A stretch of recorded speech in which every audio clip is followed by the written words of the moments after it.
Hello everyone. Today we're going to talk about confidence intervals again, but this is going to be the last lecture on the session for confidence intervals.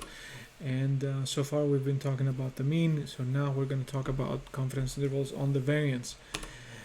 And when we have a normally distributed population, we can estimate the confidence intervals on variance. And remember that when we had a smaller sample and unknown variance, we were able to calculate the confidence intervals on the mean by using not the normal distribution but the t-distribution. Similarly to that, for the variance, we will have to use a distribution called the chi-square.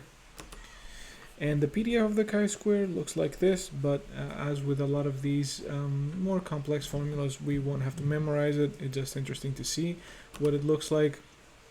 But more importantly, what we need to know is what is the random variable that we have to transform our data to in order to be able to then derive the confidence intervals for the variance. So assume that we have a set of samples for a random variable x, and the true parameters of the distribution are the mean nu and the variance sigma square. Let's assume that we get the s for sample standard deviation or sample variance. It doesn't matter. They're the same equations essentially. It's just taking the square root, of course. Now the random variable that we're interested in is the chi-square. So it's this chi-square variable here. There we go. That is equal to n minus 1 times the sample variance divided by the true variance. Now, this variable here will have a chi-square distribution, hence the symbol for this variable, with n minus 1 degrees of freedom. And what that means is that if we take the PDF for the different degrees of freedom, we will get a probability distribution that looks like this. So you can see that it's kind of non-symmetric, which will come into play in a couple of slides, and it's skewed to the right, but it's also non-negative.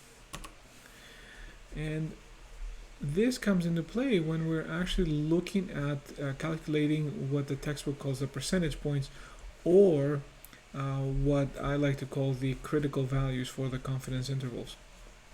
And if we want to know the probability of chi-square being greater than that critical value, here we have a one-sided confidence interval. We are looking for this probability here in this area. And we can calculate it by integrating the PDF. However, when we look at the two-sided bounds, you'll notice that the area here and here is not the same. That's because the distribution is not symmetric,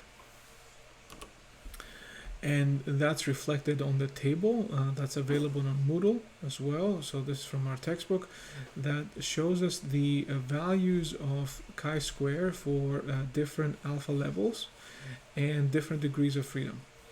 And for a different degree of freedom, let's just say degrees of freedom of 6, and if we're looking for the two-sided 95% interval, we would be looking at this value here, right, 0.975, so 1 minus alpha over 2, and then we would be looking at this value here as well, 0.025.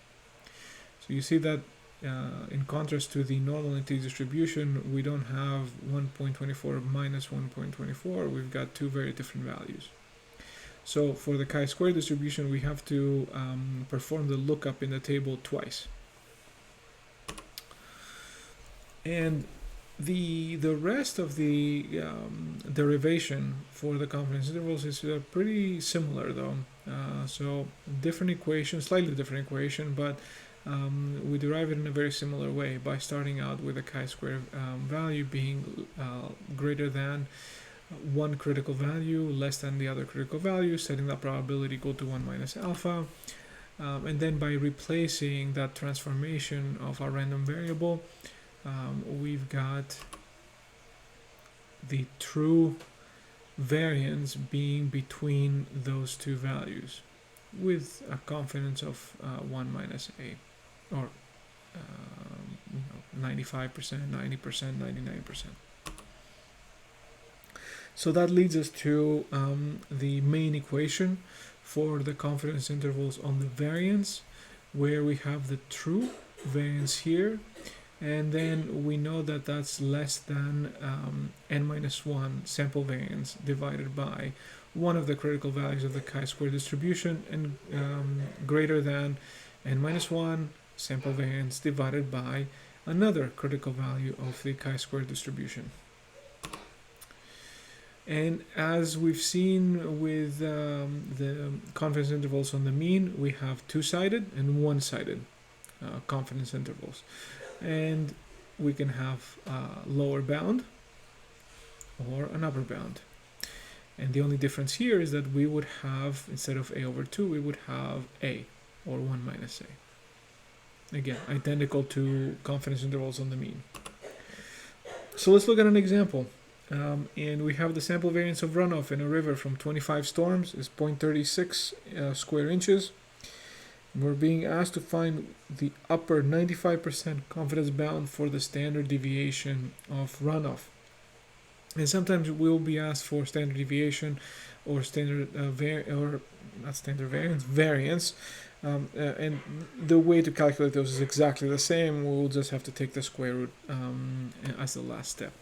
So we've got here an n of 25, a sample variance of 0.36, and we're being asked to find what the 95% confidence interval is. And here again we have the upper bound, so we're going to be looking at our true variance being less than n minus 1 s squared divided by chi square alpha n minus 1 degrees of freedom.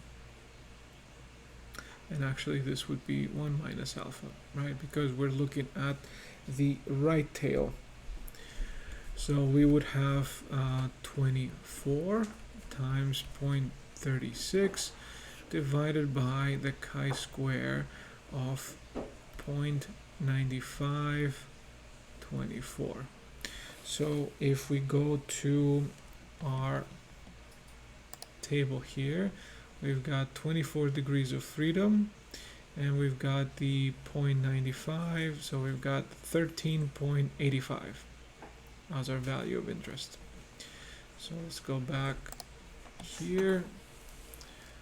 So we've got equals to 24 times 0.36 divided by 1385. So that would be equal to 0.624. But this is for the sample variance. So for the upper bound of the standard deviation, we just take the square root of this, and we'll end up with 0.79 inches. So very simple, just applying a formula similar to what we've done for the mean. And finally, we're going to talk about the confidence interval for the proportion, and that's the last part. So if we have a large random sample of size n from a population, and let's assume that we take a number of observations, then we know that if we are interested in the observations x, so we want to know the proportion of the population that would be x. Again, tossing a coin, we're interested in tails. But the estimate of the proportion would be x, so the number of observations that are of interest divided by n. And that's an estimate of the proportion. And that is binomial distribution, right? So the binomial distribution will have two parameters: n, the number of trials or the sample size, and p, which is the probability of occurrence. And we've seen that we can approximate the binomial distribution with a normal distribution. Remember the continuity correction and just take in the minus 0.5 or plus 0.5 with the values of x for the binomial.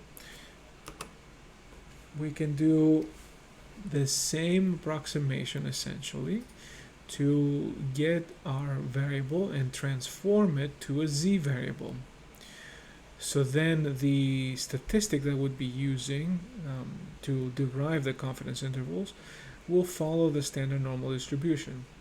So again, knowing what the sample size is and what the probability is for occurrence, we can get our z transform by having the second part of this equation here.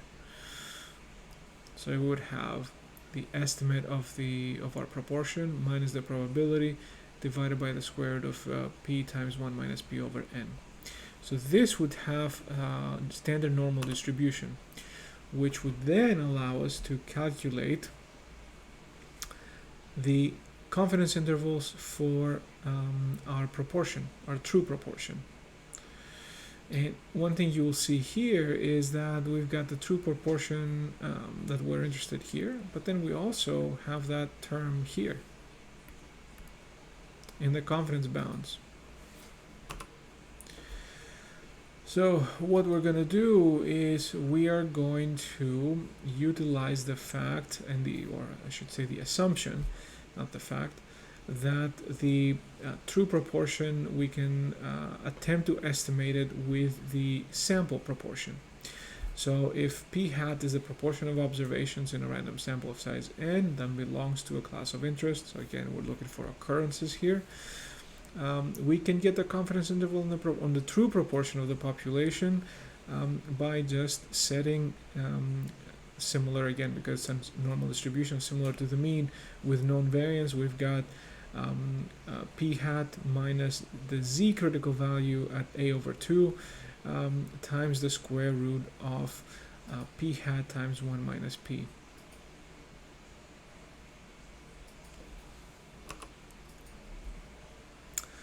And along with the confidence intervals, we can also estimate the sample size for a specified error on the binomial proportion or the proportion of occurrences. And we have this formula here where the required sample size, and again remember that we would have the width.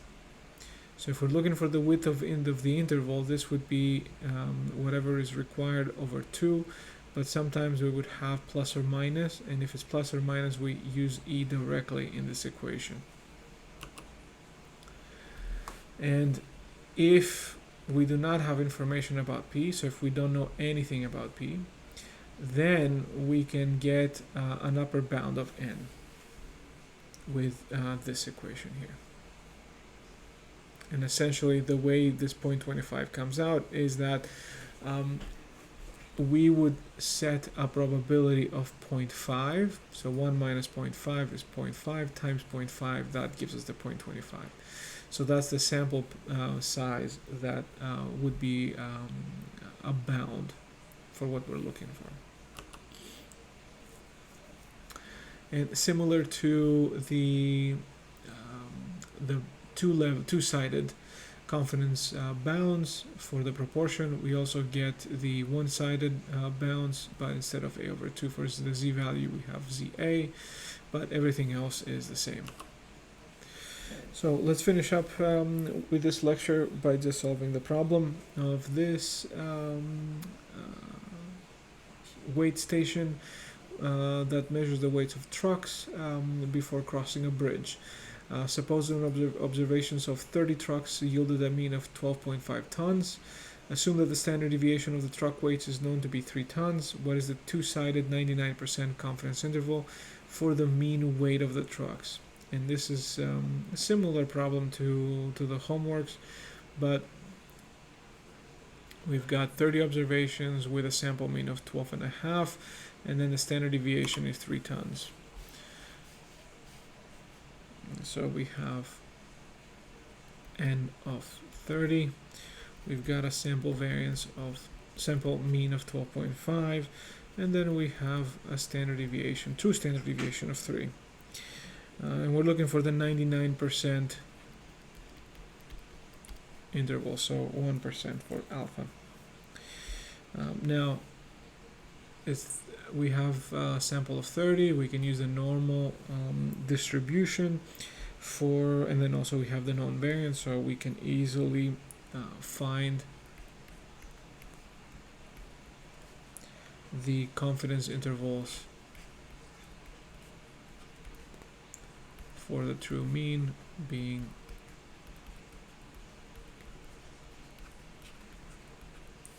this formula here.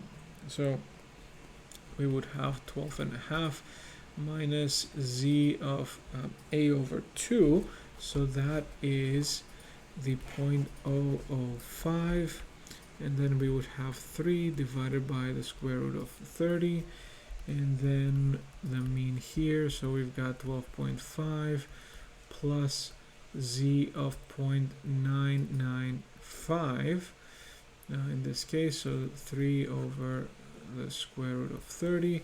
Now if we look at our standard normal table, we can get these values at 258 and minus 258 plus 258, so we would have 12.5 minus 258, 30,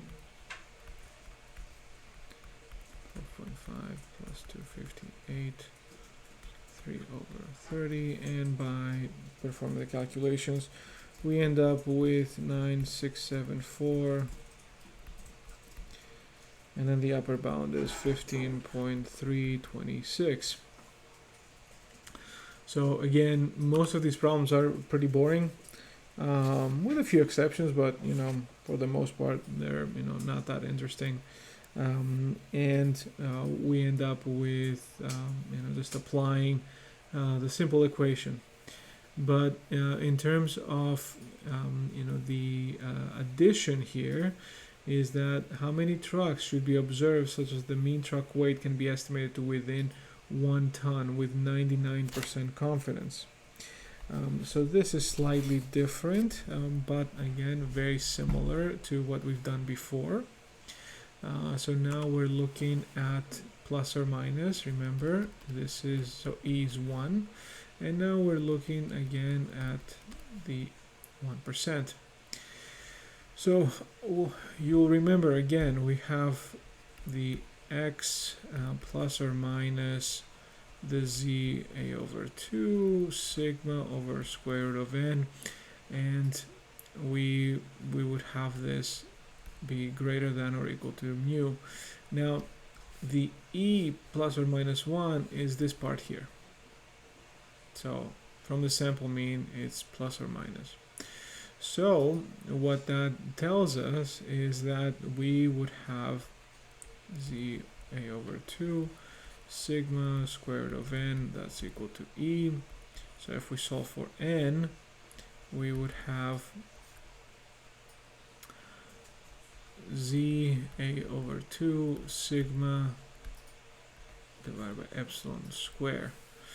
So that would get us with 258 times 3 divided by 1 square, so 258 times 3 square, so that would be let's see here, give me 1 second here. So we've got 258 times 3, that's 7.74 square, that's 59.9. So 59.9, which we can